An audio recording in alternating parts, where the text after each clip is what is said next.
Il est parmi 500 députés nationaux qui siègent à l'Assemblée nationale. Mais sa façon de parler, sa prise de position et sa façon de raisonner lui distinguent des autres. Il s'agit de Emery Okunji. Il est un véritable député national car ce qui se passe partout au Congo attire son attention car de la situation sécuritaire à l'est du pays. Écoutez, nous sommes des légalistes. Nous avons voté ici à l'Assemblée nationale une loi sur les réservistes. Et cette loi, le président de la République l'a promulguée. À partir du moment où la République est en danger, la République peut faire appel à ses filles et à ses fils pour défendre l'intégrité territoriale de notre pays, pour défendre la souveraineté nationale et internationale de notre pays, pour défendre nos terres contre des voisins qui ont des visées expansionnistes, des voisins qui veulent toujours piller la République, des voisins qui ne veulent pas respecter les lois internationales, les tangibilités des frontières, des voisins qui, en un mot, ne respectent pas les lois internationales. Et donc, nous avons affaire à des États voyous. Et dans des conditions pareilles, il est tout à fait normal que les patriotes se mettent debout pour venir au secours de l'armée nationale. La guerre, ce n'est pas seulement une affaire de l'armée. La guerre, c'est une affaire des citoyens, une affaire des Congolaises et Congolais. Et à l'est de la République démocratique du Congo, le Rwanda est déterminé à vouloir humilier la République démocratique du Congo. Eh bien, il était temps que le patriote se mette debout pour donner une leçon à ces pays qui ne veulent rien respecter, qui ne veulent pas respecter les lois internationales, qui se comportent comme État voyous. Alors, vous, en tant que député national, jusqu'où souhaiterez-vous que les Ouazalendo puissent arriver? Jusqu'à Kigali? Jusqu'à la libération totale du territoire national congolais. Et vous savez, nous serons dans ces conditions dans une situation de légitime défense. Puisque trop, c'est trop. Alors, il faudrait envoyer un message fort à Kigali. Je n'ai cessé de le dire. Qui veut la paix prépare la guerre. La République démocratique du Congo est un pays continent qui ne doit pas compter sur les étrangers pour défendre sa souveraineté, pour défendre ses frontières. Nous devons être capables d'envoyer un message fort à quiconque oserait agir comme le Rwanda. Et donc, si le Rwanda n'arrête pas, moi je pense que dans l'avenir, il faut envoyer un message très fort. Pas seulement au Rwanda, mais à quiconque oserait copier le Rwanda dans ses manœuvres expansionnistes.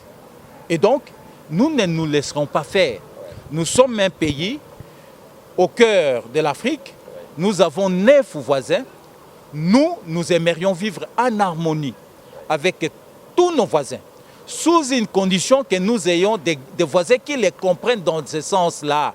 Lorsque vous avez besoin de nos ressources, par exemple, mais ce n'est pas de cette manière qu'il faut venir les chercher. Les hommes, les gens, les pays civilisés signent des accords en bonne et due forme, des accords de coopération. Alors, honorable, vous êtes un parlementaire chevronné. Chaque fois que vous êtes ici au Palais du Peuple, vous avez une base solide. Aujourd'hui, on en parle par-ci, par-là, qu'il y en a qui préfèrent, avant d'aller aux élections, qu'on aille d'abord au dialogue. Vous, en tant que député national, quel est votre point de vue? D'abord les élections ou bien d'abord le dialogue? Mon cher ami, à des questions politiques, il faut des réponses politiques. Je l'ai toujours dit que mon souhait le plus ardent est que nous puissions tenir des élections qui soient crédibles, qui soient inclusives, qui nous amèneront à chaque ère tenue la paix pour que nous puissions nous y atteler à construire notre pays, à développer notre pays. Et donc, au jour d'aujourd'hui, par exemple, il vous souviendra que lorsque la CENI avait publié son calendrier, j'étais parmi les rares qui ont dit que nous ne pouvons pas aller aux élections avec une partie du territoire national occupée par les étrangers. Et cette position m'anime jusqu'aujourd'hui. Si ça ne dépendait que de moi, il faut d'abord que nous puissions retrouver l'intégrité, recouvrir d'abord l'intégrité territoriale avant d'aller aux élections. Parce que ces voisins-là, au jour d'aujourd'hui, qu'est-ce qu'ils cherchent? Quelles sont leurs visées en dehors du pillage systématique? C'est de nous infiltrer dans les institutions politiques, comme ils l'ont fait dans des services de défense et de sécurité, et nous affaiblir de l'intérieur, afin d'imposer leurs lois. Et donc, au jour d'aujourd'hui, si nous allons aux élections et que Rutshuru ne va pas avec nous aux élections, ou Masisi, c'est des exemples que je donne, quel est le message qui sera envoyé? Rutshuru ne fait plus partie de la République démocratique du Congo. Effectivement. Or, moi, je suis contre la partition des fêtes ou je ne sais pas quoi, ou la sous-plantation des populations étrangères dans notre pays. Non. La République démocratique du Congo appartient aux Congolaises et Congolais. C'est pour cette raison que je plaide pour que toutes les conditions soient réunies, surtout chasser les agresseurs du territoire national, enrôler nos frères là pour que nous partions tous aux élections, et ça sera de bonnes élections. Surtout, éviter l'exclusion. Les élections, ça veut dire quoi? Ça veut dire une compétition, que le meilleur gagne. Donc il faut éviter tout le piège placé par là, et la CENI doit garantir cette inclusivité au lieu d'encourager l'exclusivité. Honorable, peut-être la dernière question. Il y en a qui pensent que Denis Kadima est parmi le meilleur président de la CENI. Il est même parmi les experts mondialement reconnus. Est-ce que lors de la publication des résultats provisoires de l'élection présidentielle dans notre pays, est-ce que le candidat président malheureux peut avoir le courage de féliciter celui qui a remporté l'élection présidentielle? Vous savez, il faut que nous ayons la sportivité politique, la sportivité électorale. C'est pour cette raison que je plaide pour que les règles du jeu soient transparentes. Parce que lorsque nous avons des règles du jeu transparentes, eh bien, les résultats seront acceptés par tous. Parce que tout a été transparent. Et donc, l'élégance démocratique, l'élégance politique appelle à ceux qui n'ont pas réussi de féliciter celui qui a réussi. Et c'est de ça qu'il s'agit. Nous devons arriver à cette culture politique.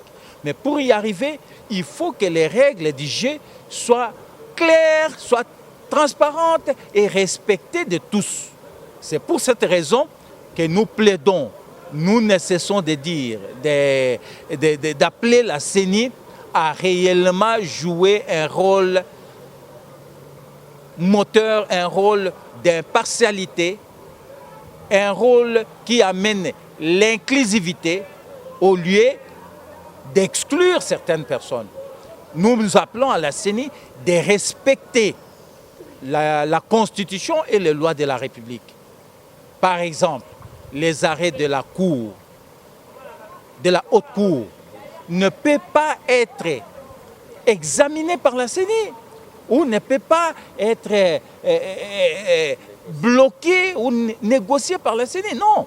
Lorsqu'un arrêt de la Cour, et c'est l'article 168 de la Constitution qui le dit, ce n'est pas moi qui le dis, les arrêts de la Cour constitutionnelle sont exécutoires et imposables à tous. Et la CENI ne doit pas être exclue de cette imposition constitutionnelle, de cette obligation constitutionnelle. La CENI devra prêcher par l'exemple, c'est-à-dire respecter et appliquer les arrêts de la haute cour. La CENI n'a pas compétence pour les examiner ou les juger à sa manière, non. La CENI doit les exécuter. Ça s'appelle respecter les règles du jeu par surtout le pouvoir organisateur des élections. Merci.